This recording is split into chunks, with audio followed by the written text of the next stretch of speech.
Well, air conditioning on this old beast right here, and this is a unique one you will probably never see in your shop, for sure, nearly.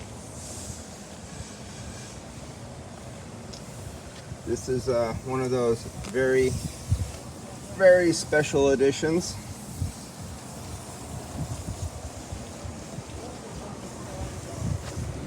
And almost like air conditioning, like almost like the old Mark IVs type of underdash kind of thing.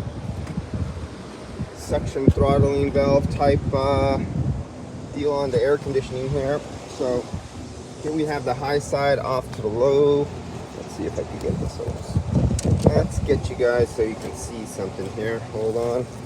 I'm all tied up inside my refrigerant gas analyzer, taking a test, because sometimes, even though these might be several $100,000 vehicles or even $1 million vehicles, it doesn't mean that the last person who did air conditioning in it didn't stick contaminated gas in there because they're too cheap to buy a refrigerant identifier. So check a look here. So here is your high side line, high side discharge off of the compressor. So you're doing your balancing through the suction line. This is the low side, and it's modulating the pressure in the evaporator using the high. This is kind of an add-on kind of thing. Very funny to see the suction and the discharge are the exact same size fitting.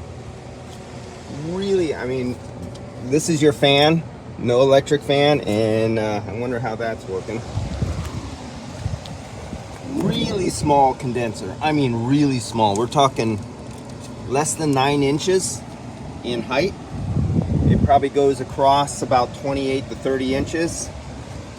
Yeah, it's 3/8 tubes. They didn't modify it or anything.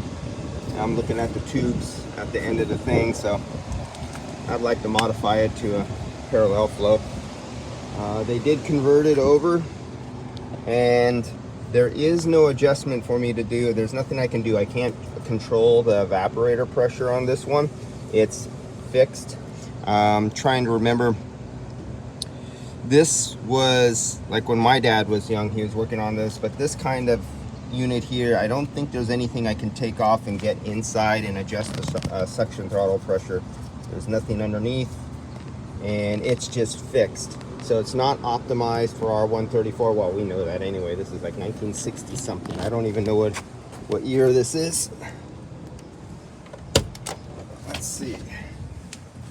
And this is, of course, I think before any identifying stickers. So I'm not going to have any luck in that department. So I'm going to start it up and see what I get. There is 63 psi of pressure inside the system. Drain and refill, of course, there's probably going to be no specifications for me to fill by, and from what I can see, there's no high side port anywhere. I don't think I have a high side port, so I'll just be using a clamp on meter onto my discharge if I could get to it. So there's, oh, that got beat up. Somebody tried to take it off and they just manhandled the hell out of the tubing with a pair of pliers. Right. Let's see, can you see it? Right back there. There we go. That got manhandled pretty much. But I need to get to the liquid line because I would like to know what the subcooling is off this thing. And I cannot get superheat on this because this is a material hose. There is no solid metal fitting, I believe, anywhere for me to clamp onto to get superheat either. And I can't get a hold of the subcooling line, so I will not be filling this one up by superheat or subcooling. I will be guessing. I will be using my best experience over the last 40 years of yeah, here's our fittings here. I cannot even clamp onto these fittings. There's nowhere for me to clamp onto to get any kind of temperature probe really nicely back here. So this will be winging it. With no high side pressure, no high side temperature, no high side, nothing. Oh wow, all right. I gotta go grab lunch because I've been kicking ass all day and it's gonna be 3 o'clock and I haven't even had lunch yet because I've been more than backed up with work. I'm gonna take is this our fresh air intake? I'm trying to look at that. Yep. So this is our fresh air intake. So we have a fresh air blower motor. There's a fresh air blower motor right there.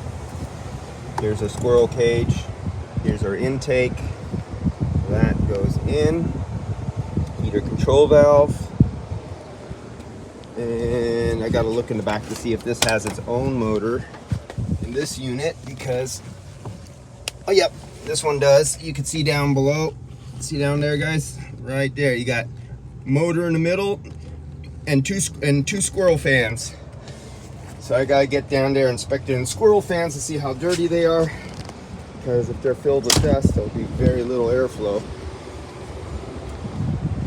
All right, guys, we'll come back on this one and see what we got out of this.